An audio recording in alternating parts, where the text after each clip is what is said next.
सलाम सर। वालेकुम सलाम। Ahmad Zahid, Ahmad Zahid. Present sir. Present sir.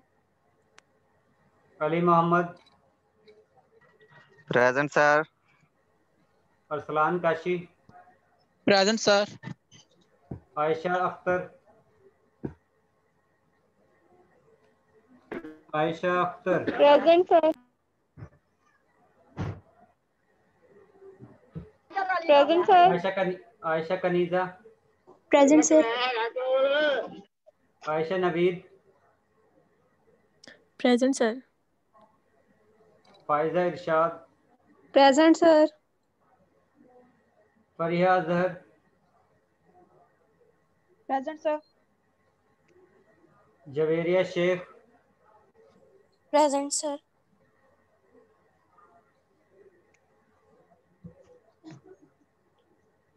Kinza Bakhtawar,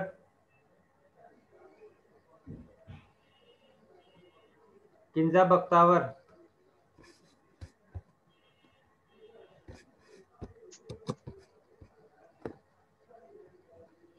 Mohammad Arsalan Majeed, present sir.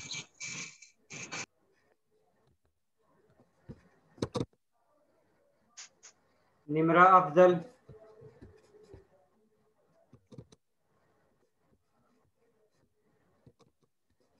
Nimra Afzal,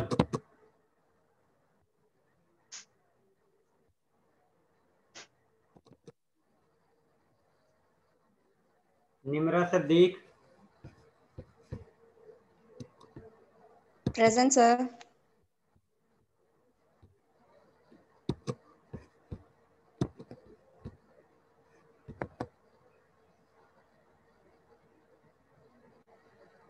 Nimra Shahid, Nimra Shahid,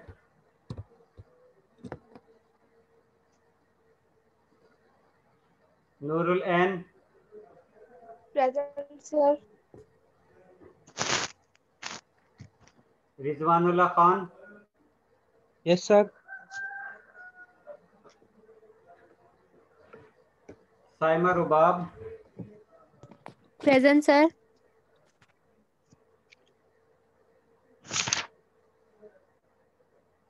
Sana Gaffar,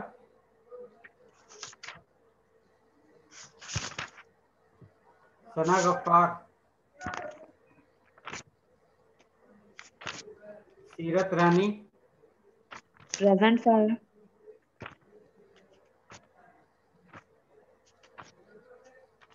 शहलीजा Naeem, present sir. Syeda Sumaiya Gilani,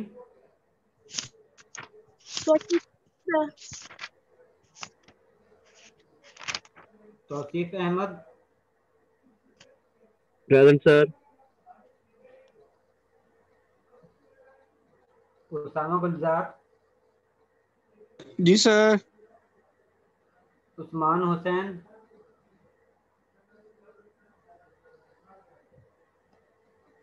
Usman Hussain Usama,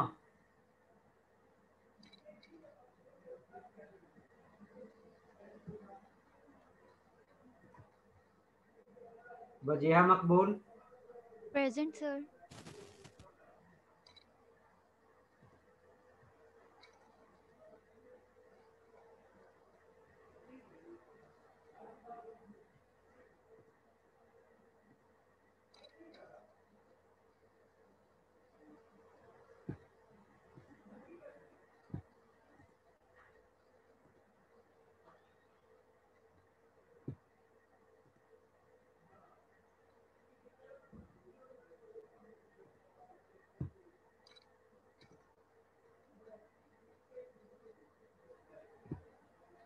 Anam Asghar, present. Aqsa,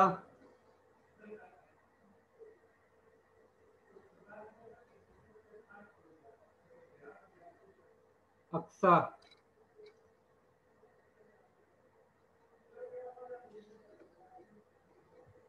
Atiqur Rehman, present. Ayesha Arshad, present sir. Bisma Tanveer, Bisma Tanveer,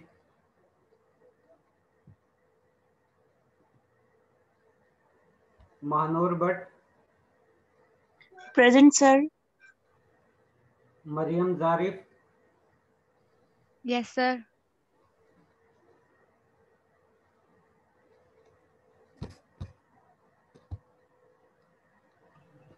sir अक्सर present है, मेरा डिस्कनेक्ट हो गया था। अक्सा कौन? अक्सा खाली अक्सा? Yes sir. ठीक है। Mohammad Shahid, Mohammad Shahid Sarwar, Mohammad Shoaib,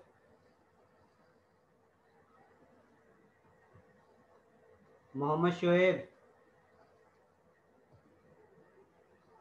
Noor Fatima, present sir.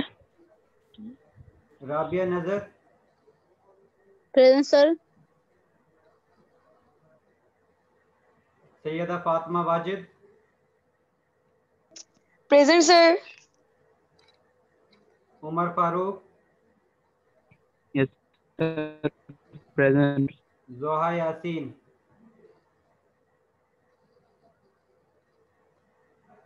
जोहा यासीन,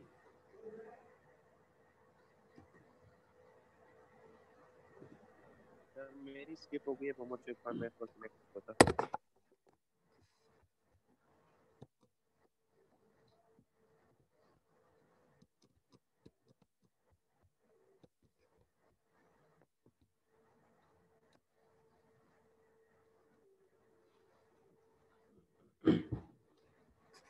लास्ट टाइम हमने चैप्टर नंबर 13 स्टार्ट किया था।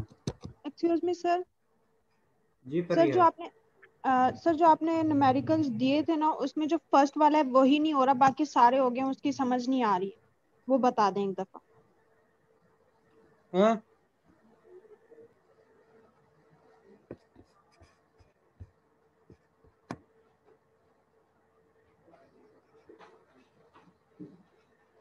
फरिया मैं सॉल्व तो नहीं करवाऊंगा, लेकिन टिप्स दे सकता हूँ, क्योंकि असाइनमेंट में कोई भी सॉल्वेशन या आपको यानी प्रॉपर मैं ही बता दूं इस तरह नहीं होगा। मैं वैसे बता सकता हूँ कि उसमें इश्यू किया है जिसकी वजह से रिजल्ट नहीं आ रहा। जी सॉल्व सर। आप लोगों ने खुद करना है, ठीक है। वैसे सर हम फर्स्ट सेमेस्टर में हमें मैम जो है पहले पूछती थी, आप पूछते ही नहीं है कि कोई क्वेश्चन सॉल्व हो रहा है नहीं हो रहा है। तो हमें जो है कुछ क्वेश्चंस में लास्ट चैप्टर्स में भी इशू था, तो वो जो है वो सॉल्व नहीं हुए हैं। तो आप वो पूछ सकते हो, उसका कोई इशू नहीं है। मैंने आप लोगों से ये नहीं कहा कभी कि आप लोगों को ये सॉल्व नहीं हो रहे तो आपने मुझसे पूछना ही नहीं है। मैंने ये तो आपसे कभी नहीं कहा है। जी सर। सर इसका फिर बता दें, आंसर जो है ना वो 42.5 डिग्री आना चाहिए। टेम्परेचर हमने फाइनल टेम्परेचर फाइंड करना है, जबकि हमारा जो आ रहा है वो 44.5 या 45 आता है। ये 14.56 सर 12.56। 12.56।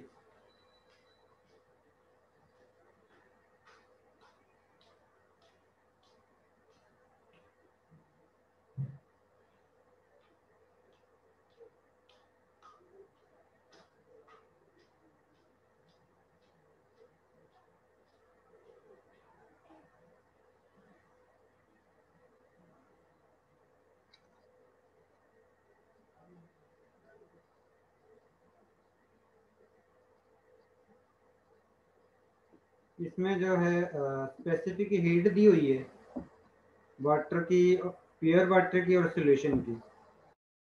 इसके साथ इन्होंने इनिशियल टेम्परेचर दिया हुआ है और सॉल्यूशन की जो एनर्जी है वो गिवन है, इंथैल्पी चेंज जो है।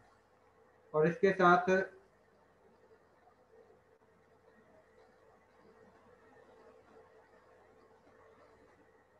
मोलैलिटी दी हुई है सॉल्यूशन, कैल्शियम क्लोराइड की मोलैलिटी गिवन है 1.00।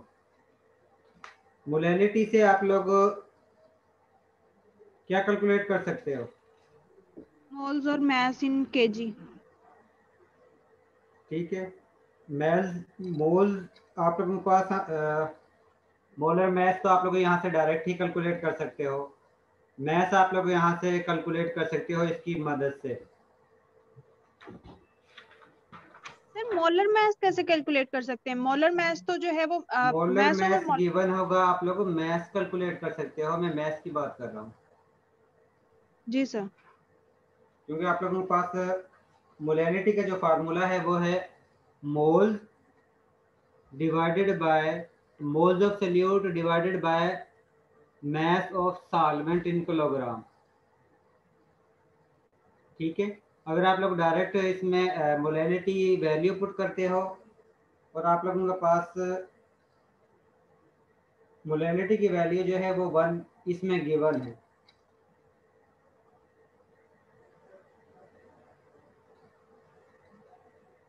तो आप लोगों ने इसमें वो फार्मूला यूज करना है जो आप लोगों ने फर्स्ट एक्सपेरिमेंट में, जिसमें हम वो सॉल्यूशन बनाते थे और जिसमें आप लोगों के पास स्पेसिफिक हीट या मोलर हीट को यूज करके टेम्परेचर चेंज जो है कैलकुलेट करते थे।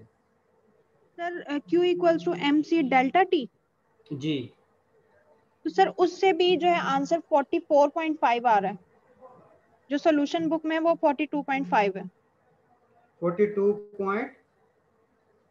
असल में स्लाइटली वेरिएशन जिस वक्त हम राउंड ऑफ करते हैं तो उस कंडीशन में भी आ सकती है। ठीक है, अगर स्लाइटली वेरिएशन 1 या 2 डिजिट का वेरिएशन आता है तो इसका मतलब है जिस वक्त हम राउंड ऑफ डिजिट को कर रहे हैं उसकी वजह से भी 1-2 वैल्यू का डिफरेंस आ सकता है। लेकिन अगर इससे ज़्यादा जो आंसर में डिफरेंस आता है तो वो एक्सेप्टेबल नहीं होता है। सर अगर फिर गिवन 44 जो है वो आंसर ठीक होगा 45। हाँ, वो एक्सेप्टेबल होगा। जी सर, फिर क्लियर है। जी,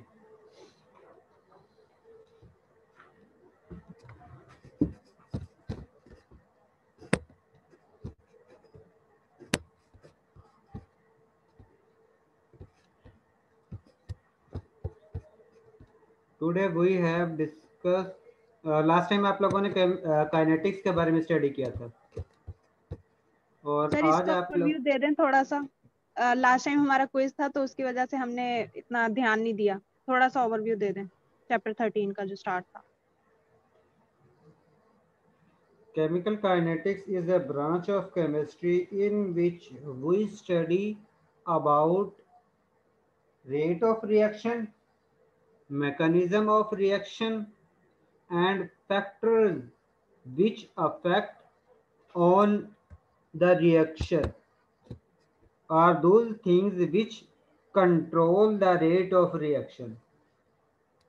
केमिकल काइनेटिक्स केमिस्ट्री की वो ब्रांच है जिसमें हम रिएक्शन के केमिकल काइनेटिक्स के बारे में स्टडी करते हैं, उस पर जो फैक्टर अफेक्ट करते हैं उसके बारे में स्टडी करते हैं, और इसका मैकेनिज्म क्या है कि रिएक्शन जो है पहले रिएक्टेंट से किस इंटरमीडिएट में कन्वर्ट हुई है, उसके बाद दूसरे इंटरमीडिएट में कन्वर्ट हुई है, उसके बाद तीसरे में हुई है, और उसके बाद प्रोडक्ट में कन्वर्ट हुई है। यानी कि रिएक्शन के दौरान आप लोगों के पास कितने इंटरमीडिएट बनते हैं और उसके बाद आप लोग जो है प्रोडक्ट हासिल करते हो, इसके बारे में केमिकल काइनेटिक्स बताती है।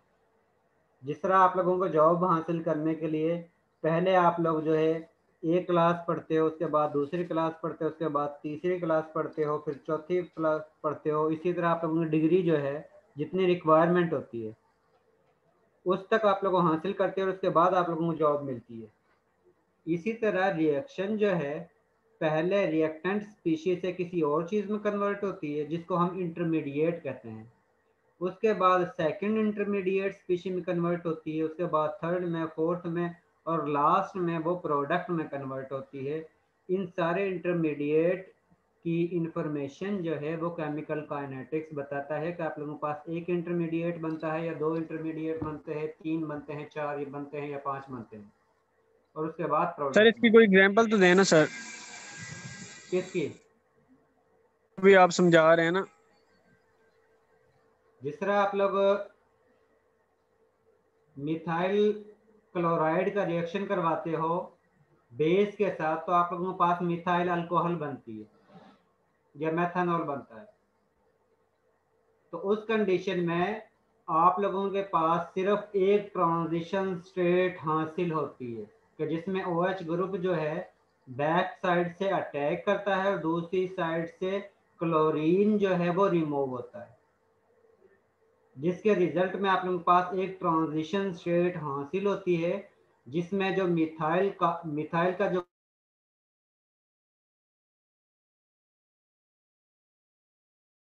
अपोजिट डायरेक्शन से क्लोरीन जो है वो पार्शियल बॉन्ड के जरिए अटैच होता है, उसको हम ट्रांजिशन स्टेट कहते हैं। और उसके बाद आप लोगों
क्लास खत्म हो गई।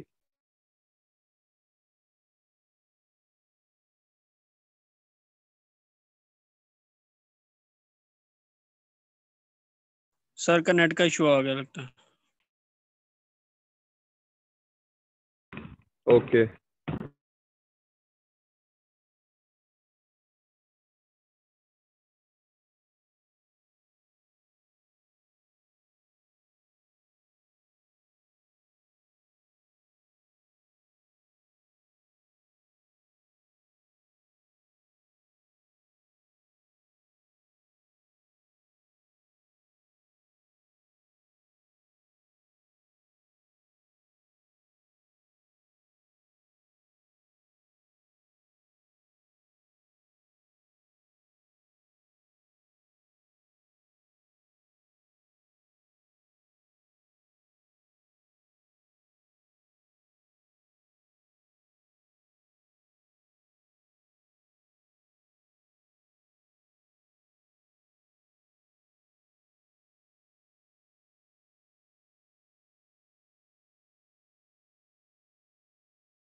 मेरी आवाज आ रही है आप लोगों को? यस सर आ रही है। जी सर आ रही है। मैं आप लोगों को बता रहा था कि जिस वक्त आप लोग मिथाइल क्लोराइड को यूज करते हो उस कंडीशन में अगर आप लोग उसका सर जी कुछ रिएक्शन बच्चों का करवाते हो कनेक्ट बेस के नहीं हो साथ, रहा है, एक दफा डिस्कनेक्ट हुआ है तो वो कनेक्ट नहीं हो रहे दोबारा ये से। मुझे भी नहीं पता कि क्या इशू आया है, मेरा भी टोटली यानी कि बंद हो गया और उसके बाद से कनेक्ट ही नहीं हुआ और अभी दोबारा से मैंने ये बंद करके फिर दोबारा से चलाया है तो कनेक्ट हुआ है। अब मुझे नहीं पता इसमें क्या इशू आया है, इसमें आया यानी कि एरर जो है वो इस जो हम सोर्स यूज कर रहे हैं उसमें से ही ये एरर आया है। चलो थोड़ा वेट कर लेते हैं तो उस वक्त तक वो आ जाते हैं।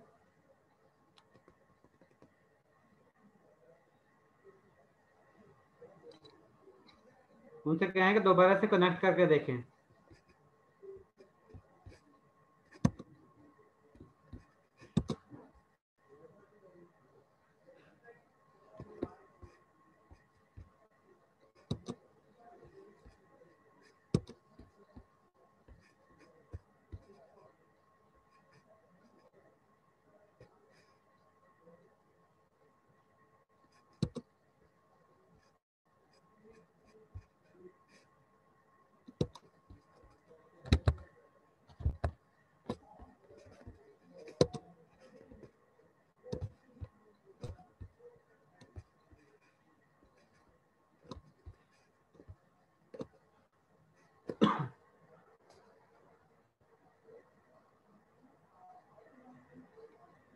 जी अगर आप लोग मिथाइल क्लोराइड का रिएक्शन करवाते हो बेस के साथ या OH नेगेटिव आयन के साथ तो उस कंडीशन में आप लोगों के पास एक ट्रांजिशन स्टेट हासिल होती है जिसमें OH ग्रुप जो है वो पार्शली कार्बन के साथ अटैच होता है और पार्शली क्लोरीन जो है वो कार्बन से डिटैच होता है, उसको हम कहते हैं ट्रांजिशन स्टेट। इस और उसके बाद प्रोडक्ट फॉर्मेशन में क्लोरीन का कार्बन से बॉन्ड जो है वो ब्रेक हो जाता है और OH नेगेटिव ग्रुप जो है वो कार्बन के साथ अटैच हो जाता है, जिसके रिजल्ट में आप लोगों के पास मिथाइल क्लोराइड जिस वक्त बेस के साथ रिएक्शन करती है तो उसके रिजल्ट में आप लोगों के पास मिथाइल अल्कोहल जो है वो बनती है।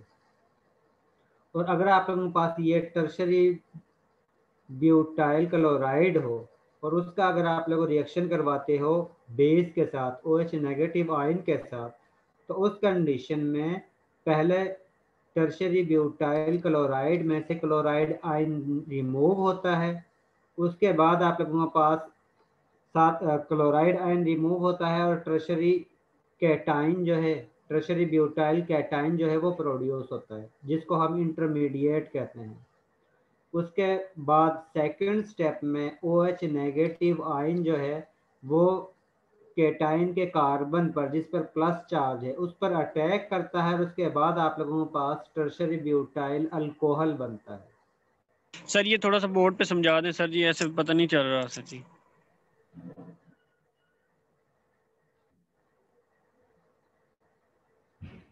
तो समय इसकी कंप्लीट डिटेल जो है वो ऑर्गेनिक रिएक्शन जिस वक्त आप पढ़ोगे उसमें ये कंप्लीट डिटेल दी हुई है।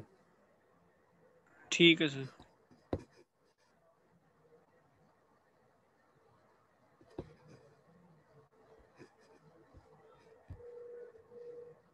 केमिकल काइनेटिक्स जो है इसमें आप लोगों ने जस्ट ये स्टडी करना है कि आप लोगों का रिएक्शन किस तरह का है, तो उसका पाथ जो है वो क्या है।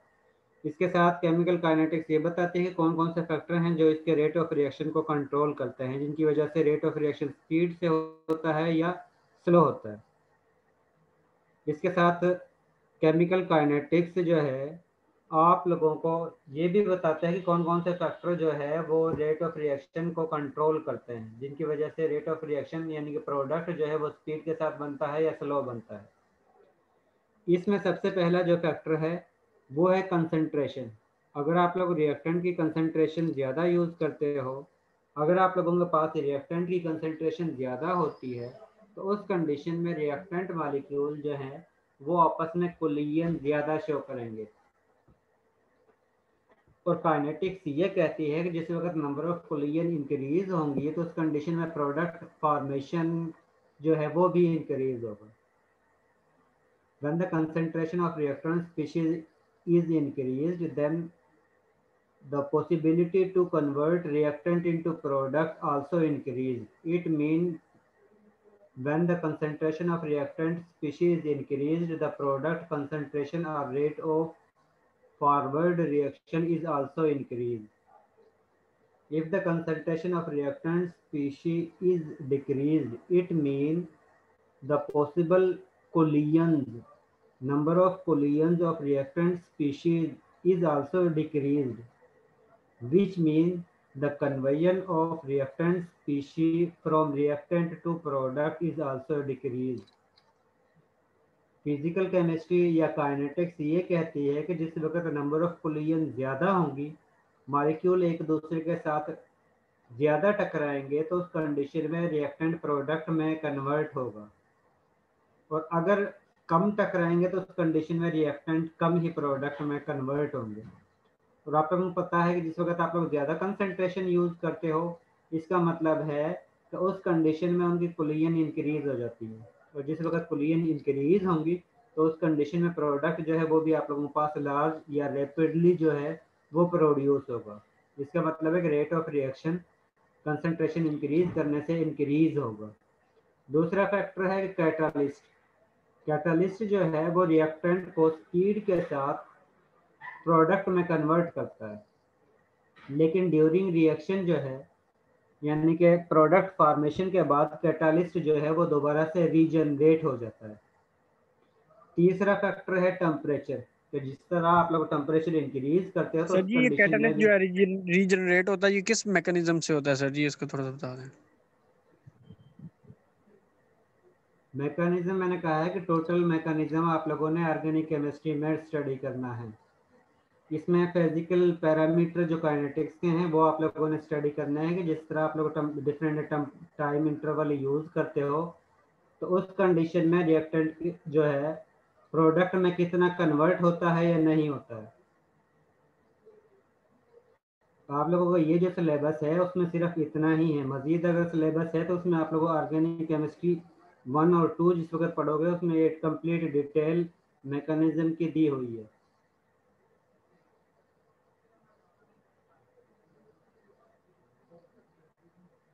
जिस वक्त आप लोग टेम्परेचर इंक्रीज करते हो उस कंडीशन में रिएक्टेंट स्पीशी की नंबर ऑफ कोलिजन इंक्रीज होती हैं, उनकी काइनेटिक एनर्जी जिस वक्त कोलिजन ज़्यादा होंगी तो उस कंडीशन में रिएक्टेंट जो है वो स्पीड के साथ प्रोडक्ट में कन्वर्ट होगा।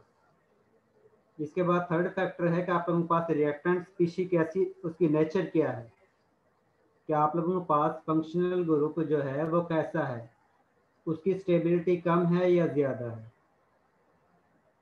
अगर आप लोगों के पास जिस तरह आप लोगों के पास बेंजोइक एसिड है, या आप लोगों के पास एक ग्रुप जो है कार्बोक्सिलिक ग्रुप है जिसका आप लोग अमाइन के साथ रिएक्शन करवाते हो, और दूसरा ग्रुप जो है वो एसिड क्लोराइड है, और आप लोगों ने दोनों का ही रिएक्शन करवाना है अमाइन के साथ, प्राइमरी अमाइन के साथ, तो उस कंडीशन में एसिड क्लोराइड अमाइन के साथ स्पीड के साथ रिएक्शन शो करेगा, लेकिन कार्बोक्सिलिक ग्रुप जो है वो स्पीड के साथ रिएक्शन शो नहीं करता। इसका मतलब है कि जो रिएक्टेंट स्पीशी है उसकी नेचर जो है वो भी आप लोगों को बताती है कि रिएक्शन जो है वो स्पीड के साथ होता है या नहीं होता है।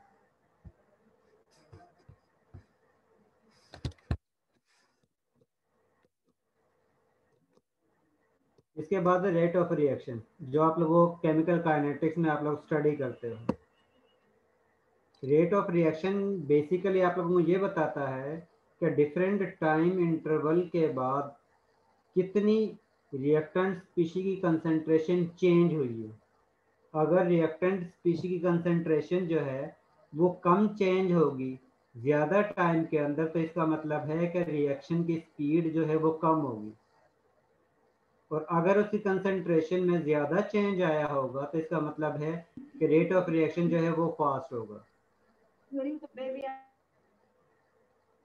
जिस तरह अगर आप लोग एक रिएक्शन करते हो जिसमें आप लोगों के पास 100 मोल्स रिएक्टेंट स्पीशी के हैं, और अगर वो 5 मिनट के बाद आप लोगों ने दोबारा चेक करते हो कि रिएक्टेंट स्पीशी की कंसंट्रेशन कितनी बाकी बची है, तो 5 मिनट के बाद चेक करने के बाद रिएक्टेंट स्पीशी की कंसंट्रेशन सपोज जो है वो 50 बच जाती है, तो इसका मतलब है कि 5 मिनट के अंदर रिएक्टेंट जो है हाफ प्रोडक्ट में कन्वर्ट हो चुका है। उसके बाद फर्दर आप लोग 5 मिनट मजीद चेक करते हो तो सपोज उस वक्त जो है आप लोगों के पास रिएक्टेंट स्पीशी की कंसंट्रेशन जो है वो 30 बचती है, तो इसका मतलब है कि टोटल 10 मिनट में आप लोगों की रिएक्टेंट स्पीशी जो है वो 80% रिएक्टेंट से प्रोडक्ट में कन्वर्ट हो चुकी है। इसी तरह अगर आप लोग टाइम चेक करते हो कि 15 मिनट के बाद यानी कि मजीद 5 मिनट बाद जो है उसकी दोबारा से कंसंट्रेशन चेक करते हो तो उस कंडीशन में उसकी कंसंट्रेशन सपोज जो है वो 20 बचती है रिएक्टेंट स्पीशी की। तो इसका मतलब है कि 15 तो ओवरऑल जो है वो 15 मिनट होंगे, तो 15 मिनट बाद जो है रिएक्टेंट 80% रिएक्टेंट जो है वो प्रोडक्ट में कन्वर्ट हो चुकी है। इसका मतलब है कि जितना आप लोग टाइम देते जाओगे, टाइम इंक्रीज करते जाओगे, उसी रेशो से रिएक्टेंट स्पीशी की कंसंट्रेशन चेंज हो रही है। और अगर कंसंट्रेशन कम चेंज होती है ज़्यादा टाइम इंटरवल के बाद, तो इसका मतलब है कि रेट ऑफ रिएक्शन जो है वो स्लो होगा। और अगर रिएक्टेंट कंसंट्रेशन में चेंज ज़्यादा आता है कि इनिशियल जो है उसमें और फाइनल वैल्यू में ज़्यादा चेंज हासिल होता है, तो इसका मतलब है कि रेट ऑफ रिएक्शन जो है वो फास्ट है। और इस तरह हम ये बता सकते हैं कि आप लोगों का रिएक्टेंट जो है वो प्रोडक्ट में किस रेट के साथ कन्वर्ट हो रहा है, स्लो हो रहा है या फास्ट हो रहा है। और rate of reaction basically ratio है between molar concentration of reactant species divided by time interval. वो टाइम जिसके दौरान आप लोग कंसंट्रेशन को मेजर कर रहे हो रिएक्टेंट स्पीशी की, उसका रेशियो निकालते हो तो आप लोगों के पास रेट ऑफ रिएक्शन हासिल होता है। और जब भी आप लोग रेट ऑफ रिएक्शन रिएक्टेंट के लिए यूज करोगे तो उस कंडीशन में आप लोगों ने माइनस का साइन यूज करना है, क्योंकि आप लोगों के रिएक्टेंट की कंसंट्रेशन हमेशा डिक्रीज होगी। लेकिन आप लोगों ने प्रोडक्ट की कंसंट्रेशन के साथ प्लस का साइन यूज करना है, क्योंकि जिस वक्त आप लोगों का रिएक्टेंट से प्रोडक्ट में रिएक्टेंट कन्वर्ट होते हैं तो उस कंडीशन में हमेशा प्रोडक्ट की कंसंट्रेशन जो है वो इंक्रीज होगी। इसका मतलब है कि जब भी आप लोगों ने रेट ऑफ रिएक्शन कैलकुलेट करना है रिएक्टेंट स्पीशी के लिए या प्रोडक्ट की स्पीशी के लिए, तो उस कंडीशन में आप लोगों ने रिएक्टेंट स्पीशी के साथ नेगेटिव साइन यूज करना है और प्रोडक्ट की कंसंट्रेशन के साथ आप लोगों ने पॉजिटिव जो है वो साइन यूज करना है। क्योंकि हम जब भी डिफरेंस इन कंसंट्रेशन कैलकुलेट करते हैं तो उसमें हम ये लिखते हैं प्रोडक्ट या final concentration minus initial concentration. और जितना आप लोग को टाइम ज़्यादा देते जाते हो रिएक्शन को, तो उस कंडीशन में रिएक्टेंट की कंसंट्रेशन हमेशा डिक्रीज होगी। इसका मतलब है फाइनल कंसंट्रेशन हमेशा कम होगी और इनिशियल कंसंट्रेशन हमेशा ज़्यादा होगी। और लेकिन जिस वक्त हम प्रोडक्ट की कंसंट्रेशन चेक करते हैं तो प्रोडक्ट की कंसंट्रेशन हमेशा इंक्रीज होगी, यानी कि फाइनल वैल्यू फाइनल कंसंट्रेशन ज़्यादा होगी और इनिशियल कंसंट्रेशन जो है वो कम होगी। इसी वजह से रेट ऑफ रिएक्शन में हम हमेशा प्रोडक्ट की कंसंट्रेशन में प्लस का साइन यूज करते हैं और रिएक्टेंट की कंसंट्रेशन में माइनस का साइन यूज करते हैं।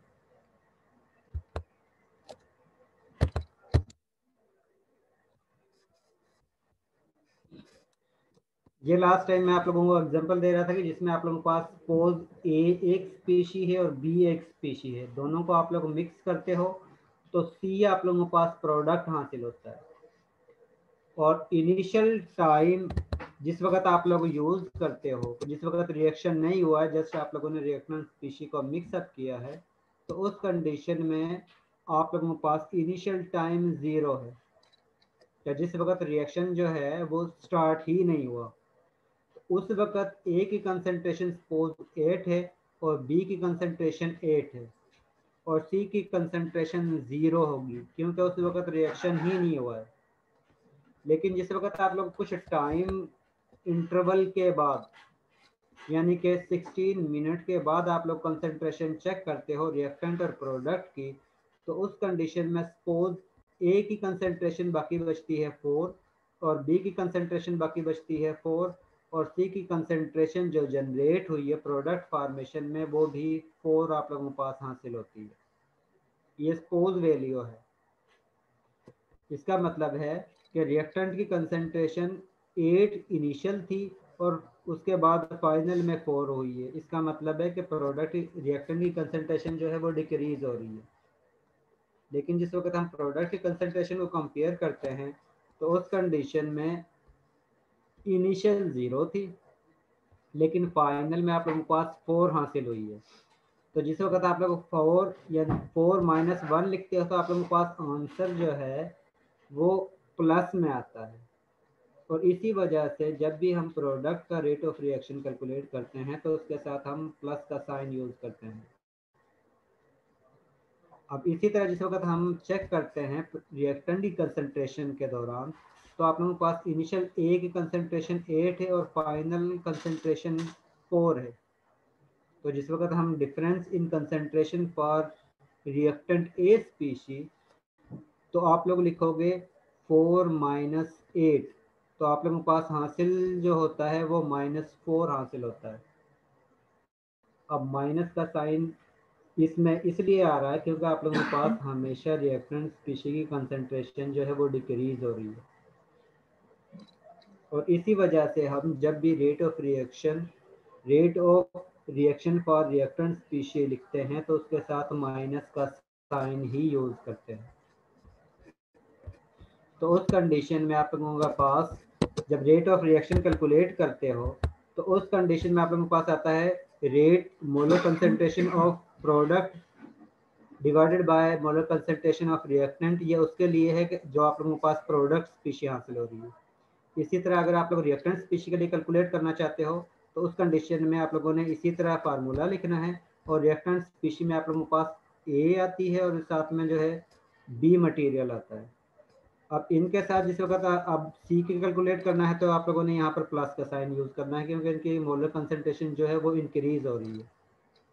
और जिस वक्त आप लोगों ने रिएक्टेंट के लिए कैलकुलेट करना है तो उस कंडीशन में आप लोगों ने इसके साथ माइनस का साइन यूज करना है। जिस वक्त हम प्रोडक्ट की मोलर कंसंट्रेशन के लिए रेट ऑफ रिएक्शन कैलकुलेट करते हैं तो प्रोडक्ट की initial concentration final concentration minus initial concentration और time interval final time minus initial time. आप लोगों के पास कंसंट्रेशन सी की जो है फाइनल 4 है और इनिशियल 0 है। इस इक्वेशन में जिस वक्त आप लोग वैल्यू पुट करते हो तो ये हासिल होती है 4 माइनस 0। इसी तरह टाइम डिफरेंस जिस वक्त आप लोग कैलकुलेट करते हो तो फाइनल टाइम जो है आप लोगों के पास जो है वो 16 है और इनिशियल आप लोगों के पास 0 है। तो आप लोग लिखते हो 16 माइनस 0। अब इसका आंसर आता है 4 डिवाइडेड बाय 16 और जिस वक्त आप लोग 4 को 16 से डिवाइड करते हो तो उसका आंसर आप लोगों के पास आता है 0.25। अब ये फर्स्ट इंटरवल के बाद आप लोगों के पास रेट ऑफ रिएक्शन हासिल हुआ है। इसी तरह आप लोगों ने 16 मिनट के बाद मजीद जो है रिएक्टेंट स्पीशी के लिए जिस वक्त रेट ऑफ कंसंट्रेशन कैलकुलेट करोगे आप लोगों ने बिल्कुल सेम यही फार्मूला यूज़ करना है, यही पैटर्न यूज़ करना है, लेकिन जस्ट आप लोगों ने साइन जो है वो नेगेटिव का यूज़ करना है। जिस वक्त आप लोगों ने ए के लिए कंसंट्रेशन कैलकुलेट करनी है तो minus molar change in molar concentration of A species divided by change in time या टाइम इंटरवल, माइनस का साइन उसके साथ फाइनल वैल्यू ए की ये 4 है और इनिशियल वैल्यू 8 है। यहाँ पर 4 आ जाएगी और यहाँ पर 8 हासिल होगी। अब टाइम इंटरवल यही है जिस तरह आप लोगों ने सी के लिए कैलकुलेट किया है। फाइनल वैल्यू टाइम जो है वो 16 है और -0। इसको कैलकुलेट करते हो तो रेट ऑफ रिएक्शन जो है ए के लिए वो हासिल होगा -0.25। इसका मतलब है कि जिस वक्त आप लोग रेट ऑफ रिएक्शन को कैलकुलेट करते हो क्योंकि यहाँ पर आप लोगों के पास 1 मोल ही रिएक्टेंट स्पीशी का यूज़ हो रहा है और 1 मोल ही आप लोगों के पास प्रोडक्ट का हासिल हो रहा है। ये इंडिकेट करता है जितने मोल ए स्पीशी के यूज़ होंगे उतने ही मोल आप लोगों के पास प्रोडक्ट के बनेंगे। अगर 1 मोल ए के यूज़ होंगे तो 1 मोल ही सी के बनेंगे। अगर 2 मोल ए के यूज़ होंगे तो 2 मोल ही सी के बनेंगे। जितने मोल ए के यूज़ होंगे उतने मोल ही सी के आप लोगों के पास हासिल होंगे। इसी तरह अगर आप लोग बी के लिए कैलकुलेट करते हो तो उस कंडीशन में भी आप लोगों के पास सेम यही कैलकुलेशन हासिल होती है और यही वैल्यू हासिल होगी जिस तरह आप लोगों के पास ए के लिए हासिल हुई है। अब वो फर्स्ट इंटरवल के जरिए आप लोगों ने कंसंट्रेशन कैलकुलेट की है। अब हम मज़ीद सेकेंड इंटरवल के लिए कंसंट्रेशन फाइंड आउट कर रहे हैं, क्योंकि इस तरह हमने केमिकल काइनेटिक्स स्टडी करनी है जिसमें हम रेट ऑफ रिएक्शन को डिटरमाइन करते हैं डिफरेंट टाइम इंटरवल के बाद कि रेट ऑफ रिएक्शन स्लो होता है या फास्ट होता है, और उसकी बेस पर हम मज़ीद जो है उसके बारे में बताते हैं कि इनिशियल रिएक्टेंट जो है प्रोडक्ट में आसानी से कन्वर्ट हो जाती है और जितना टाइम ज़्यादा होता जाता है तो उस कंडीशन में रेट ऑफ रिएक्शन जो है वो स्लो होना शुरू हो जाता है। और स्लो किस तरह होता है? क्योंकि रिएक्टेंट स्पीशी की कंसंट्रेशन कम होना शुरू हो जाती है।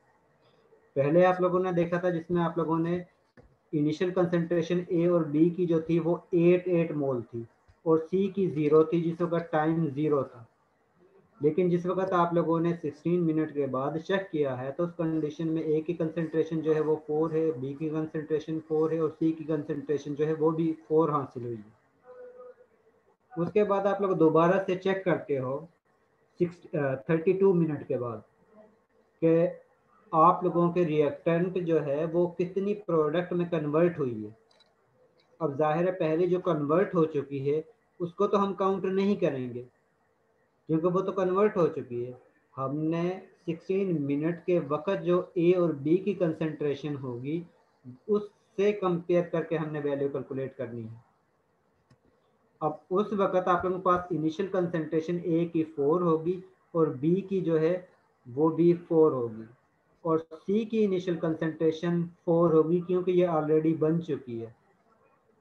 जिस वक्त आप लोगों 32 मिनट के बाद दोबारा से चेक करते हो, सपोज आप लोगों के पास ए की कंसंट्रेशन 2 बचती है, बी की कंसंट्रेशन भी 2 बचती है और प्रोडक्ट की कंसंट्रेशन जो है वो 4 से इंक्रीज होकर 6 हो चुकी है। अब इस वक्त आप लोगों ने फिर दोबारा से रेट ऑफ रिएक्शन जो है उसको अप्लाई करना है, इक्वेशन को अप्लाई करना है और फिर दोबारा से वैल्यू कैलकुलेट करनी है। इसके मुताबिक रेट ऑफ रिएक्शन जो है फॉर प्रोडक्ट इक्वल होगा change in molar concentration of product divided by time interval, time difference. अब सी यानी कि final value of product molar concentration minus molar concentration of initial, जो आप लोगों के पास सी जो है वो प्रोडक्ट है, इसकी फाइनल वैल्यू आप लोगों के पास 6 है, इनिशियल वैल्यू 4 है। जिस वक्त आप लोग 6 - 4 लिखते हो तो आप लोगों के पास 2 हासिल होता है। इसके बाद इसी तरह जिस वक्त आप लोग टाइम इंटरवल कैलकुलेट करते हो तो फाइनल वैल्यू टाइम की 32 है और इनिशियल जो है वो 16 है। ठीक है, तो यहाँ पर आप लोगों ने 32 लिख देना है। यहाँ पर बाय मिस्टेक जो है वो ये चीज़ आई है। तो 32 में से आप लोग 16 माइनस करते हो तो उस कंडीशन में आप लोगों के पास 16 वैल्यू हासिल होती है और 6 में से 2 को माइनस करते हो तो उस कंडीशन में आप लोगों को 6 में से 4 को माइनस करते हो तो आप लोगों के पास 2 वैल्यू हासिल होता है। अब ये वैल्यू बनती है 2 डिवाइडेड बाय 16। 2 को 16 से डिवाइड करते हो तो आप लोगों के पास वैल्यू हासिल होती है 0.125। अब पहले जिस वक्त आप लोगों ने 16 मिनट का इंटरवल चेक किया था उस कंडीशन में रिएक्टेंट जो है वो 0.25 प्रोडक्ट में कन्वर्ट हुई थी, या ये कह सकते हो कि 0.25 प्रोडक्ट आप लोगों के पास हासिल हुई थी। लेकिन जिस वक्त आप लोगों ने मजीद 16 मिनट दिए हैं, क्योंकि पहले भी आप लोगों के 16 मिनट थे और आप लोग जिस वक्त 16 - 32 करते हैं तो उस कंडीशन में भी आप लोगों के पास 16 मिनट ही हासिल होते हैं। यानी कि टाइम इंटरवल सेम है। जिस वक्त टाइम इंटरवल सेम के बाद फिर दोबारा से कैलकुलेट करते हो तो उस कंडीशन में आप लोगों के पास रिएक्टेंट की कंसंट्रेशन जो हासिल होती है वो 0.125 है। अब पहले 16 मिनट में आप लोगों के पास ज़्यादा कंसंट्रेशन प्रोडक्ट की हासिल हुई थी और बाद वाले 16 मिनट में आप लोगों के पास प्रोडक्ट की कम कंसंट्रेशन हासिल हुई है as compare to initial 16 minute के। इसका मतलब है कि पहले रेट ऑफ रिएक्शन ज़्यादा था, अब रेट ऑफ रिएक्शन कम हुआ है। इसी तरह आप लोगों ने कैलकुलेट करनी है rate of reaction for reactant species. उसके लिए भी आप लोग इसी तरह फार्मूला अप्लाई करते हो तो उस कंडीशन में rate of reaction for a molar concentration के लिए आप लोगों के पास वैल्यू हासिल होती है 0.125, जो इंडिकेट करती है कि पहले आप लोगों के पास ये रेट ऑफ रिएक्शन जो हासिल हुई थी रिएक्टेंट की कंसंट्रेशन वो 0.25 थी। अब 0.25 वैल्यू 0.125 से ग्रेटर है। इसका मतलब है कि इनिशियल वैल्यू यानी कि इनिशियल 16 मिनट में रेट ऑफ रिएक्शन ज़्यादा था, जो इंडिकेट करता है कि आप लोगों की ज़्यादा अमाउंट रिएक्टेंट से प्रोडक्ट में कन्वर्ट हुई है। लेकिन बाद वाले 16 मिनट में आप लोगों के पास रेट ऑफ रिएक्शन कम हासिल हुआ है, जो इंडिकेट करता है कि आप लोगों का लास्ट वाले 16 मिनट में रिएक्टेंट से प्रोडक्ट में कन्वर्ट होने वाला जो प्रोसेस है वो स्लो हुआ है।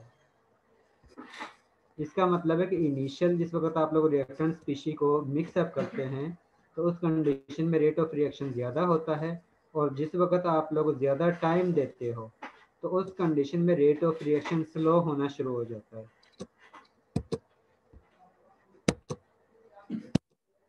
इसके बाद अगर आप लोग मज़ीद टाइम देते हो, मज़ीद 16 मिनट के बाद फिर दोबारा से आप लोग कंसंट्रेशन कैलकुलेट करते हो, सपोज जो है रिएक्टेंट जो है 32 से 48 मिनट बाद आप लोग दोबारा से चेक करते हो रिएक्टेंट और प्रोडक्ट की कंसंट्रेशन को, तो उस कंडीशन में आप लोगों के पास ए की इनिशियल कंसंट्रेशन 2 है, बी की इनिशियल कंसंट्रेशन 2 है, सी की इनिशियल कंसंट्रेशन 6 है। और जिस वक्त आप लोगों के पास रिएक्टेंट प्रोडक्ट में कंप्लीट कन्वर्ट हो जाएगा तो उस कंडीशन में आप लोगों के पास ए की कंसंट्रेशन 0 बचेगी, बी की कंसंट्रेशन 0 बचेगी और सी की कंसंट्रेशन इंक्रीज हो जाएगी, क्योंकि रिएक्टेंट की स्पीशीज टोटल रिएक्टेंट से प्रोडक्ट में कन्वर्ट हो चुकी है। जिस वक्त रिएक्टेंट से प्रोडक्ट में कन्वर्ट हो जाएगी तो उस कंडीशन में आप लोगों के पास कोई भी रिएक्टेंट स्पीशी की अमाउंट बाकी नहीं बचेगी। जिस तरह ये फिगर से शो की हुई है तो आप लोगों के पास ये वाली रिएक्टेंट स्पीशी है, ये आप लोगों के पास रिएक्टेंट स्पीशी है और ये आप लोगों के पास प्रोडक्ट बन रही है। इनिशियल जिस वक्त आप लोग चेक करते हो तो उस कंडीशन में रिएक्टेंट की अमाउंट ज़्यादा है, सपोज ये आप लोगों का इनिशियल रिएक्शन है। इसमें ये वाली आप लोगों के पास रिएक्टेंट स्पीशी है रेड कलर में और rod like light blue colour में आप लोगों के पास रिएक्टेंट स्पीशी है। जिस वक्त ये आपस में एक दूसरे के साथ मर्ज होती हैं तो डार्क ब्लू कलर में आप लोगों के पास प्रोडक्ट जो है वो हासिल हो रहा है। अब पहले इनिशियली जिस वक्त रिएक्शन शुरू नहीं हुआ तो उस कंडीशन में टोटल आप लोगों के पास रिएक्टेंट स्पीशी ही मौजूद है, लेकिन जिस वक्त आप लोगों ने टाइम दिया है तो कुछ टाइम के बाद कुछ अमाउंट जो है वो रिएक्टेंट की बाकी बची है, कुछ आप लोगों के पास प्रोडक्ट हासिल हुआ है। उसके बाद फिर मजीद आप लोगों ने टाइम दिया है तो आप लोगों के पास प्रोडक्ट की कंसंट्रेशन ज़्यादा होना शुरू हो गई है और रिएक्टेंट की कंसंट्रेशन मजीद जो है वो डिक्रीज हुई है। इस तरह आप लोग डिफरेंट इंटरवल के बाद वैल्यू कैलकुलेट करते जाते हो और एक स्टेज आप लोगों के पास हासिल होती है जिस वक्त रिएक्टेंट की टोटल कंसंट्रेशन जो है वो प्रोडक्ट में कन्वर्ट हो जाती है और उस वक्त आप लोगों के पास रिएक्टेंट की कंसंट्रेशन 0 होगी और आप लोगों के पास प्रोडक्ट की कंसंट्रेशन मैक्सिमम होगी। और उस वक्त भी आप लोगों ने इसी तरह रेट ऑफ रिएक्शन कैलकुलेट करना है और उस वक्त आप लोगों ने यही फार्मूला यूज़ करना है जिस तरह आप लोगों ने इनिशियल के लिए यूज़ किया था। और उस कंडीशन में आप लोगों के पास रेट ऑफ रिएक्शन दोबारा से हासिल होगा। इस तरह हम डिफरेंट टाइम इंटरवल के बाद रेट ऑफ रिएक्शन कैलकुलेट करते हैं रिएक्शन के लिए, और वो हमें बताता है कि आप लोगों का रिएक्शन जो है स्पीड के साथ हो रहा है या स्लो हो रहा है। वो हमें बताता है कि आप लोगों का रिएक्शन का रेट ऑफ रिएक्शन ज़्यादा है, इनिशियल ज़्यादा था, या मिड में ज़्यादा था, या फाइनल पोजीशन पर ज़्यादा था। अब सपोज जो है आप लोगों के पास रेड जो है वो रिएक्टेंट है, ब्लू आप लोगों के पास प्रोडक्ट है। इनिशियल जिस वक्त आप लोगों के पास रिएक्शन शुरू नहीं हुआ तो उस कंडीशन में जाहिर है रिएक्टेंट स्पीशी होगी, प्रोडक्ट मौजूद नहीं होगी। तो इनिशियल कंसंट्रेशन सपोज जो है वो 100 है, तो प्रोडक्ट आप लोगों के पास बनी नहीं है तो वो तो 0 होगी। जिस वक्त आप लोग उसको 5 सेकंड टाइम देते हो, 5 सेकंड के बाद सपोज प्रोडक्ट जो है 100 में से 16 प्रोडक्ट में कन्वर्ट होते हैं, बाकी की अमाउंट आप लोगों के पास रिएक्टेंट की बच जाती है। इसके बाद फिर आप लोग मजीद टाइम 5 सेकंड देते हो, और उस कंडीशन में आप लोगों के पास प्रोडक्ट की कंसंट्रेशन जो है वो 29 हो जाती है और रिएक्टेंट की 71 बाकी बचती है। इसी तरह मजीद आप लोग 5 सेकंड देते हो, तो उस कंडीशन में आप लोगों के रिएक्टेंट की कंसंट्रेशन जो है, जितना आप लोग टाइम देते जाते हो उस कंडीशन में रिएक्टेंट की कंसंट्रेशन जो है वो डिक्रीज होती जाएगी, और प्रोडक्ट की कंसंट्रेशन जो है उसी रेशो से इंक्रीज होती जाएगी। और जिस वक्त हम इन दोनों का रेशियो कैलकुलेट करते हैं या रेट ऑफ रिएक्शन कैलकुलेट करते हैं, तो उससे हमें पता चलता है कि आप लोगों का रिएक्शन जो है इन 5 मिनट के इंटरवल पे ज़्यादा था, या इस 5 मिनट के सेकंड के इंटरवल पर ज़्यादा था, या इस 5 सेकंड के इंटरवल पर ज़्यादा हासिल हुआ था। और उसके ज़रिए हम ग्राफ ड्रा करते हैं, और आप लोगों के पास इस तरह का ग्राफ जो है वो हासिल होता है। और ये ग्राफ ये इंडिकेट करता है कि इनिशियल आप लोगों का रिएक्टेंट जो है ये आप लोगों के पास टाइम है, और इधर जो है वो मॉलिक्यूल हैं, रिएक्टेंट के भी हैं और प्रोडक्ट के भी हैं। ये इनिशियल आप लोगों के पास प्रोडक्ट के नंबर ऑफ मॉलिक्यूल्स हैं, और रेड कलर में आप लोगों के पास रिएक्टेंट स्पीशी के मॉलिक्यूल हैं। और आप लोग देख रहे हो जिस वक्त आप लोगों के पास जितना टाइम ज़्यादा देते हो तो उस कंडीशन में रिएक्टेंट की कंसंट्रेशन डिक्रीज होती है, और प्रोडक्ट की कंसंट्रेशन इसी रेशियो के साथ इंक्रीज हो रही है। और जिस वक्त आप लोग इनका डिफरेंस हासिल करते हो, वाई एक्सिस के अगेंस्ट कंसंट्रेशन की वैल्यू कैलकुलेट करते हो, तो इस केस में ज़्यादा कंसंट्रेशन का डिफरेंस है, इसमें कम होता जा रहा है, और जिस रेशियो से टाइम ज़्यादा देते जाओगे तो उस कंडीशन में इनके दरमियान डिफरेंस जो है वो कम हासिल होगा, जो इंडिकेट करेगा कि आप लोगों का रिएक्टेंट जो है वो कम ही प्रोडक्ट में कन्वर्ट हो रहा है। और एक स्टेज हासिल होगी जिस वक्त आप लोगों के पास रिएक्टेंट और प्रोडक्ट की कंसंट्रेशन ऑलमोस्ट सेम हो जाएगी, जिस तरह यहाँ पर है कि यहाँ पर रिएक्टेंट की कंसंट्रेशन और प्रोडक्ट की कंसंट्रेशन ऑलमोस्ट 50-50 हासिल है। इसके बाद मजीद जो है जिस वक्त रिएक्शन प्रोसीड होता है, एक्सक्यूज मी सर, जी सर ये इक्विलिब्रियम स्टेट होगा ना जहाँ पे 50-50 है? नहीं, ये इक्विलिब्रियम स्टेज नहीं होगा। इक्विलिब्रियम स्टेज उस वक्त होगा जिस वक्त रिएक्टेंट की कंसंट्रेशन जो है वो भी चेंज नहीं होगी और प्रोडक्ट की कंसंट्रेशन भी चेंज नहीं होगी, क्योंकि उस कंडीशन में रेट ऑफ रिवर्स रिएक्शन और रेट ऑफ फॉरवर्ड रिएक्शन दोनों ही इक्वल होंगे। इधर ये तो 50-50 तो है ना, तो इक्वल तो है सर। तो सर इस इंटरवल मेरी पे जो बात है वो सुने, इक्विलिब्रियम होगा जस्ट।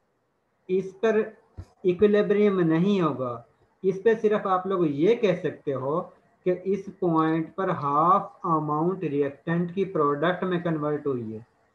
इक्विलिब्रियम स्टेज वो होगी जिस वक्त रेट ऑफ रिवर्स रिएक्शन या रेट ऑफ फॉरवर्ड और रिवर्स दोनों ही इक्वल होंगे, जिस कंडीशन में आप लोगों के पास रिएक्टेंट की कंसंट्रेशन भी चेंज नहीं होगी और प्रोडक्ट की कंसंट्रेशन भी चेंज नहीं होगी।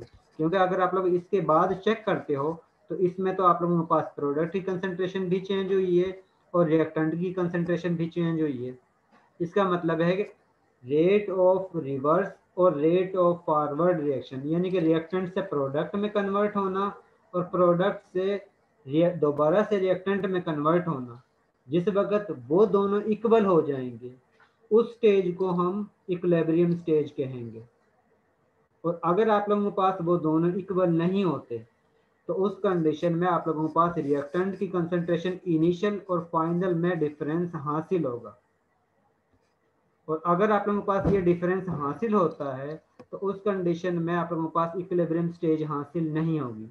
और अगर आप लोगों के पास इसकी डिफरेंस जो है वो 0-0 हासिल होता है, initial concentration minus final concentration, तो उस कंडीशन में आप लोगों के पास जो कंडीशन होगी, स्टेट होगी, वो इक्विलिब्रियम स्टेज होगी।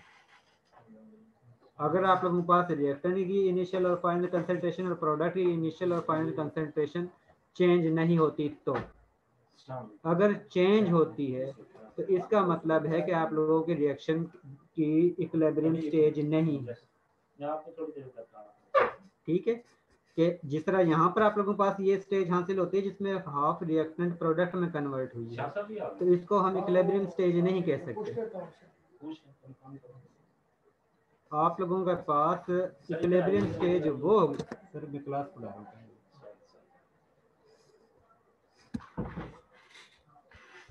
आप लोगों के पास इक्विलिब्रियम स्टेज वो होगी जिसमें इनिशियल और फाइनल कंसंट्रेशन सेम हो जाती है, रिएक्टेंट और प्रोडक्ट की इनिशियल और फाइनल कंसंट्रेशन सेम हो जाती है, तो वो इक्विलिब्रियम स्टेज होगी। अगर इनिशियल और फाइनल में कुछ ना कुछ डिफरेंस हासिल होगा तो उस कंडीशन में हम उसको इक्विलिब्रियम स्टेज नहीं कहेंगे। वो रेट ऑफ रिएक्शन कम तो हो सकता है, इक्विलिब्रियम स्टेज नहीं होगी। सर कोई एग्जांपल दे दें, इस तरह क्लियर नहीं हो रहा। 1 मिनट आगे ग्राफ आएगा तो उसमें क्लियर हो जाएगा। ठीक है, ओके सर। ये जिस तरह आप लोग मिक्सअप करते हो हाइड्रोजन और आयोडीन को, ठीक है, तो उस कंडीशन में ये आपके पास रिएक्टेंट स्पीशी है हाइड्रोजन गैस, और आयोडीन जो है वो भी रिएक्टेंट स्पीशी है। दोनों को मिक्स करते हो आप लोगों के पास हाइड्रोजन आयोडाइड बनता है। अब ये आप लोगों के पास जो रिएक्शन है इसको हम कहते हैं फॉरवर्ड रेट ऑफ रिएक्शन। इसके लिए जो रेट ऑफ रिएक्शन कैलकुलेट करेंगे। लेकिन रिवर्स रेट ऑफ रिएक्शन होता है कि ये हाइड्रोजन आयोडाइड दोबारा से डिकम्पोज होकर हाइड्रोजन मॉलिक्यूल बनाए और आयोडाइड मॉलिक्यूल बनाए। अब इसके लिए यानी कि जिस वक्त ये चीज़ें मिक्स होती हैं तो आप लोगों के पास हाइड्रोजन आयोडाइड बन रहा है, इसको हम फॉरवर्ड रिएक्शन कह रहे हैं। और ऐसा रिएक्शन जिसमें प्रोडक्ट दोबारा से रिएक्टेंट बनाना शुरू कर देता है उसको हम कहते हैं रिवर्स रिएक्शन। और उसके लिए रेट ऑफ रिएक्शन जो है उसको हम कहेंगे रिवर्स रेट ऑफ रिएक्शन। जिस वक्त इसमें से इसमें कन्वर्ट होने का और यानी कि हाइड्रोजन और आयोडीन जो है सपोज 50-50 यूज होकर 50 जो है हाइड्रोजन आयोडाइड बना रहे हैं, तो उतनी ही अमाउंट में हाइड्रोजन आयोडाइड जो है वो डिकम्पोज हो और दोबारा से हाइड्रोजन गैस और आयोडीन गैस की 50 अमाउंट दोबारा से रीजनरेट कर दे सेम टाइम में, तो उस स्टेज को हम इक्विलिब्रियम स्टेज कहते हैं। कि जिसमें आप लोगों के पास ये दोनों मिक्स हों, हाइड्रोजन आयोडाइड बने और हाइड्रोजन आयोडाइड भी डिकम्पोज हो, फिर ये चीज़ दोबारा से बना दे। जिस तरह आप लोगों ने कंडेंसेशन और इवेपोरेशन का प्रोसेस स्टडी किया था, जिसमें जो है लिक्विड फॉर्म को गैस फॉर्म में कन्वर्ट करते हो और उसके रिवर्स में गैस फॉर्म को दोबारा से लिक्विड फॉर्म में कन्वर्ट करते हो। और एक स्टेज आप लोगों के पास ऐसी हासिल होती है जिस वक्त इवेपोरेशन और कंडेंसेशन का प्रोसेस जो है वो सेम हासिल होगा, जिसको हम कहते हैं डायनामिक स्टेज। इसी तरह रिएक्शन के दौरान ये रिएक्टेंट स्पीशीज जो है वो प्रोडक्ट बनाती हैं, और अगर प्रोडक्ट उसी रेशो के साथ उतनी ही अमाउंट प्रोडक्ट से रिएक्टेंट में बनाना शुरू कर देती है, तो उसको हम कहते हैं, आप लोगों की ये स्टेज जो है वो इक्विलिब्रियम स्टेज है कि रिएक्टेंट प्रोडक्ट में कन्वर्ट हो रही है और प्रोडक्ट जो है वो रिएक्टेंट में कन्वर्ट हो रही है, लेकिन ओवरऑल कंसंट्रेशन में, रिएक्टेंट की कंसंट्रेशन में और प्रोडक्ट की कंसंट्रेशन में चेंज हासिल नहीं होगा। अगर चेंज हासिल होता है, आप लोगों ने ये तो पढ़ा है ना कि कुछ ऐसे रिएक्शन हैं जो रिवर्सिबल हैं तो कुछ ऐसे रिएक्शन हैं जो इरिवर्सिबल है, यानी कि रिएक्टेंट से प्रोडक्ट में कन्वर्ट होते हैं लेकिन प्रोडक्ट से रिएक्टेंट में कन्वर्ट नहीं होते। उन रिएक्शन में आप लोगों के पास इक्विलिब्रियम स्टेज हासिल होती ही नहीं है। इक्विलिब्रियम स्टेज के लिए ज़रूरी है कि आप लोगों को रिएक्टेंट प्रोडक्ट में कन्वर्ट हो और प्रोडक्ट रिएक्टेंट में कन्वर्ट हो। इसका मतलब है कि आप लोगों के पास ऐसा रिएक्शन होना चाहिए जो रिवर्सिबल रिएक्शन हो। अब रिएक्टेंट प्रोडक्ट बनाता है, प्रोडक्ट रिएक्टेंट बनाता है, तो उस कंडीशन में अगर आप लोगों के पास कंसंट्रेशन जो है वो सेम हासिल हो, जितनी आप लोगों के पास रिएक्टेंट की कंज्यूम होती है उतनी ही दोबारा से रिएक्टेंट की कंसंट्रेशन बन जाती है, तो उस रिएक्शन को, उस स्टेज को हम कहते हैं इक्विलिब्रियम स्टेज। और नेक्स्ट जो आप लोगों का चैप्टर है वो केमिकल इक्विलिब्रियम का ही है, जिसमें ये टोटल इसके अफेक्ट जो हैं किस वक्त आप लोगों के पास केमिकल इक्विलिब्रियम स्टेज हासिल होती है और किस वक्त तक हासिल नहीं होती, उसमें आप लोगों ने ये कंप्लीट डिटेल के साथ पढ़नी भी है। ठीक है, आप लोगों का जो नेक्स्ट चैप्टर है वो ये है कि आप लोगों का केमिकल इक्विलिब्रियम स्टेज किस तरह हासिल होती है और किस तरह अगर आप लोग उसमें कुछ ना कुछ चेंज करते हो तो उस कंडीशन में वो दोबारा से इक्विलिब्रियम स्टेज में किस वक्त कन्वर्ट होगी, इक्विलिब्रियम स्टेज में कन्वर्ट होती भी है या नहीं होती है। ये सारी चीज़ें आप लोगों ने नेक्स्ट चैप्टर में डिस्कस करनी है। अगर कोई पॉइंट इसमें से रह भी जाता है तो उसमें भी आप लोगों को यही चीज़ें मज़ीद डिटेल के साथ विद एग्जांपल जो हैं वो आप लोगों के पास दोबारा से पढ़ाई जाएंगी। इसमें सिर्फ यही है कि आप लोगों ने ये चेक करना है कि डिफरेंट टाइम इंटरवल के बाद रिएक्टेंट स्पीशी की कंसंट्रेशन में कितना चेंज हासिल हुआ है। जिस तरह आप लोग फर्स्ट सेमेस्टर में कितना सीखते हो, उसके बाद सेकंड सेमेस्टर में कितना सीखते हो, उसके बाद थर्ड सेमेस्टर में कितना सीखते हो, उसके बाद आप लोग कंपेयर करते हो। सपोज तो आप लोगों ने थर्ड सेमेस्टर में कम सीखा है, सेकंड सेमेस्टर में ज़्यादा सीखा था, तो इसका मतलब है कि सेकंड सेमेस्टर का रेट ऑफ रिएक्शन यानी कि आप लोगों को सीखने की जो पावर थी वो ज़्यादा थी, लेकिन थर्ड सेमेस्टर में आप लोगों ने कम सीखा है। इसका मतलब है rate of reaction third semester में कम है, क्योंकि उसी कंडीशन में आप लोगों ने कम चीज़ें सीखी हैं। ये मैं आप लोगों को एग्जांपल दे रहा हूँ, आगे ये एक्चुअल में नहीं है। ठीक है सर, ये आप हकीकत बता रहे हैं। तो ये चीज़ है कि रेट ऑफ रिएक्शन इसी तरह आप लोग बताते हो कि कितनी अमाउंट रिएक्टेंट की कंज्यूम हुई है, जिसकी वजह से आप लोगों को कितनी अमाउंट प्रोडक्ट की हासिल हुई है, और उसकी बेस पर आप लोग रेट ऑफ रिएक्शन को बताते हो कि आप लोगों के पास अगर प्रोडक्ट की कंसंट्रेशन ज़्यादा होती है, हासिल होती है एक, क्योंकि आप लोगों ने इसमें कंसंट्रेशन फाइंड आउट करनी होती है डिफरेंट इंटरवल के बाद, जिस तरह आप लोग डिफरेंट सेमेस्टर स्टडी करते हो। तो पहला सेमेस्टर आप लोगों ने पढ़ा है, उसके बाद दूसरा सेमेस्टर पढ़ा है, उसके बाद तीसरा सेमेस्टर पढ़ते हो, उसके बाद फोर्थ पढ़ते हो। अब ये आप लोगों के पास टाइम इंटरवल है। इसी तरह आप लोग रिएक्शन को भी डिफरेंट टाइम इंटरवल के बाद चेक करते हो कि रिएक्टेंट की कंसंट्रेशन कितनी कंज्यूम हुई है या प्रोडक्ट की कितनी कंसंट्रेशन आप लोगों ने हासिल की है, और वो टाइम इंटरवल सेम होना चाहिए कि जिस तरह पहला अगर 5 मिनट का डिफरेंस था तो दूसरा भी 5 मिनट का डिफरेंस होना चाहिए, तीसरा भी 5 मिनट का डिफरेंस होना चाहिए, चौथा भी 5 मिनट का डिफरेंस होना चाहिए, यानी कि टाइम इंटरवल सेम ही होना चाहिए। और उस बेस पर आप लोगों ने देखना है कि आप लोगों ने किस टाइम इंटरवल के दौरान ज़्यादा चीज़ या प्रोडक्ट हासिल किया है।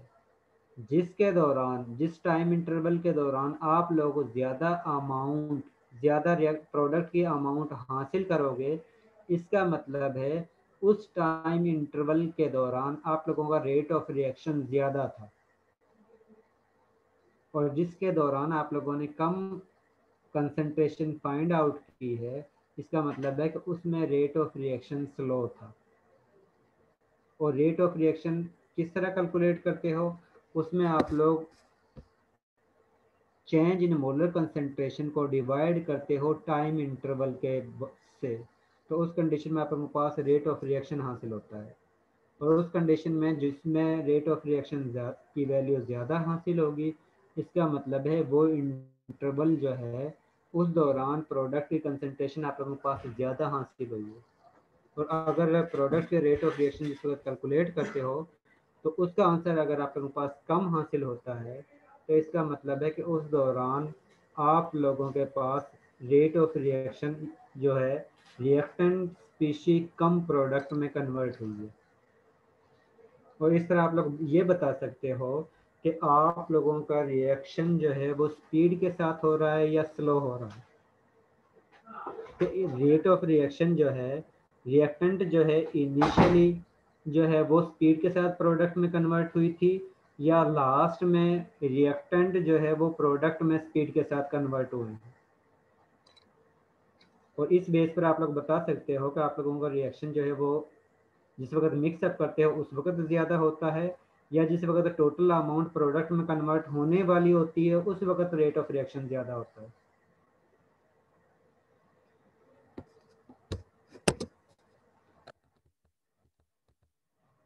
सर जी आज के लिए काफ़ी है क्या? आज के लिए काफ़ी है। इसके साथ आप लोगों का ये एक इंस्ट्रूमेंट है यूवी का, शायद आप लोगों ने लैब में लाइफ साइंस में भी ये रखा हुआ है यूवी का लैंप जो है, यूवी स्पेक्ट्रोफोटोमीटर, जिसके ज़रिए आप लोग रिएक्शन की कंसंट्रेशन यानी कि रिएक्टेंट स्पीशी की कंसंट्रेशन फाइंड आउट करते हो डिफरेंट इंटरवल के बाद, जिसके ज़रिए आप लोगों को पता चलता है कि आप लोगों की कितनी अमाउंट प्रोडक्ट में कन्वर्ट हुई है, या आप लोग ये भी कह सकते हो कितनी अमाउंट रिएक्टेंट की यूज़ हुई है। उसके ज़रिए आप लोग प्रोडक्ट की कंसंट्रेशन फाइंड आउट कर सकते हो। जिस तरह अगर 1 मोल रिएक्टेंट का यूज़ होता है और 1 मोल ही प्रोडक्ट बनता है, तो इसका मतलब है कि उस कंडीशन में अगर 1 यूज़ हुई होगी तो प्रोडक्ट की 1 मोल ही बनी होगी। जिस तरह ये आप लोगों के पास रिएक्शन है, इसमें 1 मोल हाइड्रोजन का यूज़ होता है, तो उस कंडीशन में 2 मोल हाइड्रोजन आयोडाइड के बनते हैं। अगर हाइड्रोजन के 2 मोल यूज़ होंगे तो इसका मतलब है हाइड्रोजन आयोडाइड के 4 मोल बनेंगे। अगर हाइड्रोजन के 3 मोल इस्तेमाल होंगे तो उस कंडीशन में हाइड्रोजन आयोडाइड के 6 मोल आप लोगों के पास हासिल होंगे। आप लोगों ने जस्ट नंबर ऑफ मोल्स को मल्टीप्लाई कर देना।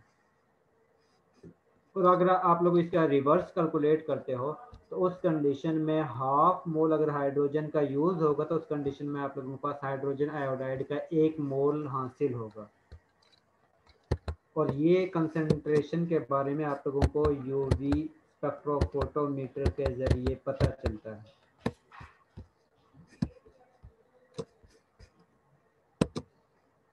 इसके बारे में हम नेक्स्ट में पढ़ेंगे। अब वो स्टूडेंट जो इन्होंने लेट ज्वाइन किया था या बिस्मा तनवीर है, सर उनका ना डिस्कनेक्ट हो गया, वो मैसेज कर रही है कि लाइट चली गई है तो मेरी प्रेजेंट लिखवा दीजिए।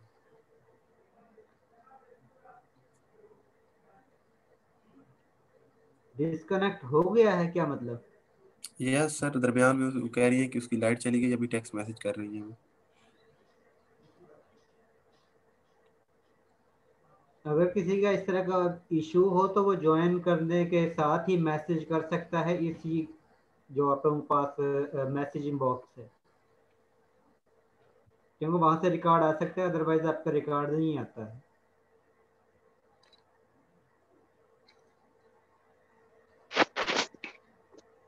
Mohammad Shahid Sarwar. Present sir. Mohammad Shoaib Khan. Yes sir present. Zoha Yasin.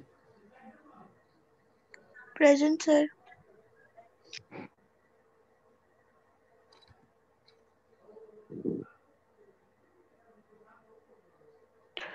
Sir Nimra Afzal. एक minute.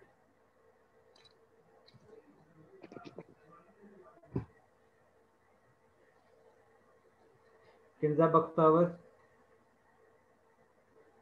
Kinza Bakhtawar, Nimra Afzal, present sir. Nimra Shahid, Nimra Shahid, Sana Gaffar, Sana Gaffar, Usman Hussain Usama, Usman Hussain Usama,